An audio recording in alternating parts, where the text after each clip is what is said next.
आणि महत्त्वाचं सांगायचं तर आता जो विरोधी पक्ष आहे आपल्याकडे साहेब, बीजेपी मध्ये दोन पक्ष झालेत नवी मुंबईमध्ये.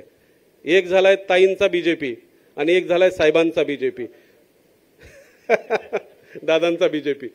यामुळे साहेब जवळपास मी आपल्या कानावर घातलं 12 बीजेपीचे नगरसेवक म्हणतात तुमच्याकडे यायचं. दोन शिवसेना शिंदे गटाचे नगरसेवक म्हणतात तुमच्याकडे यायचं. परंतु मी आपल्याला सांगू इच्छितो, आदरणीय साहेबांशी मी चर्चा केली आणि साहेबांनी मला सांगितलंय की आपल्या प्रामाणिक कार्यकर्त्याला आपल्याला तिथे संधी द्यायची आहे. महिलांना 50% आरक्षण आहे. आदरणीय साहेबांनी सांगितलं महिला भगिनींचे जास्तीत जास्त फॉर्म्स तुम्ही भरून घ्या. त्या कामी सलुजताईंशी पण माझी चर्चा झाली, ग्रुपमध्ये पण मी मेसेज केला होता आणि त्याला भरभरून प्रतिसाद मिळालाय. साहेबांना आत्ताच मी लिस्ट दाखवली, जवळपास 80 अर्ज उमेदवारी मागण्याचे आपल्याकडे जमा झालेले आहेत. मला वाटतं हे याच्यामध्येच एक रेकॉर्ड आहे.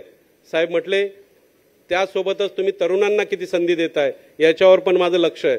2-3 वेळा त्यांनी मला खास करून सांगितलं की मंगेशराव, तरुणांवर देखील तुम्हाला फोकस करायचं.